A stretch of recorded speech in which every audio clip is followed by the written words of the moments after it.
You want to know the best real estate markets to invest in for 2020 for cash flow? Well, here they are. Tampa, Florida, Orlando, Florida, Phoenix, Arizona, Las Vegas, Nevada, Lakeland, Florida, Fort Worth, Texas, and Savannah, Georgia.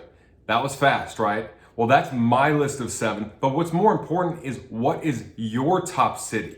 Everyone's criteria is different, and while I zoomed through those cities, there's a lot of reasons why, and narrowing down your criteria is the answer. When you want to find the perfect market for you, you have to create your own criteria. This was mine, and this is what I recommend starting with.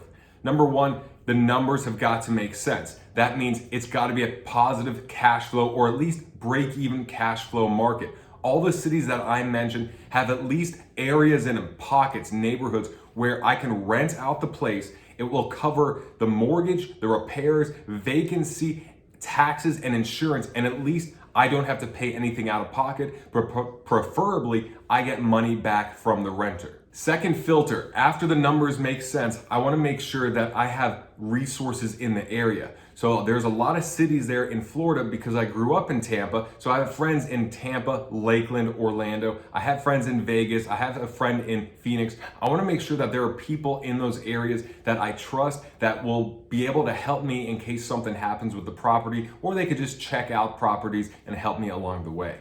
Number 3, I want reasons to visit that town or city. Look, I hate cold weather with a passion, so I do not want to invest in Cleveland, Ohio, or Detroit, Michigan, or Buffalo, New York, or someplace where, God forbid, something happens. I need to go in January to check out the property and freeze my ass off. I would much rather go to Florida, Texas, Arizona, because I like warm weather. So if I can make a trip of it, an enjoyable vacation, and check out properties, it's a win-win situation. There's way too many markets that are good for you in the country to the point where you would have to despise a trip there. You do not want to make that happen. Another popular filter is that I want to make sure the state is landlord friendly. That means I have the advantage when it comes to evicting tenants that don't pay. It's not the landlord that has all the leverage over me. So states such as Texas, Florida, Arizona, and Texas? Did I say Texas? Texas, Florida, Arizona, and Georgia are all very landlord friendly states. That's where you want to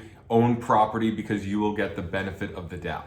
My last filter is desirability and diversity. This means that I want to make sure whatever town or city I invest in, it has a lot going for it. It's not just only one industry like steel or corn, or one company has headquarters there, and then if that company moves, then the whole town goes under. I want to make sure that no matter what, people are going there for different reasons. So Tampa and Orlando is easy because it's warm weather. You have snowbirds coming down in winter. You have old people retiring. You have Disney World there. Miami's close by. Vegas is always going to draw people for a bunch of reasons, conventions, to party, whatever else. Dallas is a big hub, so Fort Worth makes sense. But the bottom line is, you want to make sure that you're hedging your bet. It's not just one company or one reason to go there, because if that reason ends, then you're kind of screwed.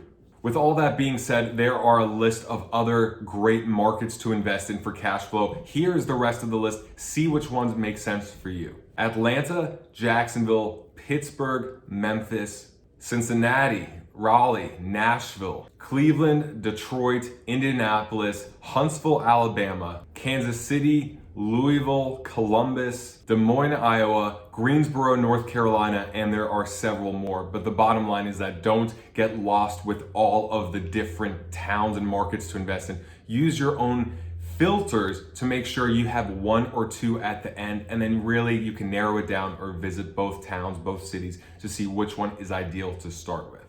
Good luck in 2020 with your real estate investments. Let me know in the comment section what city or town you are looking at, and see you on the next episode.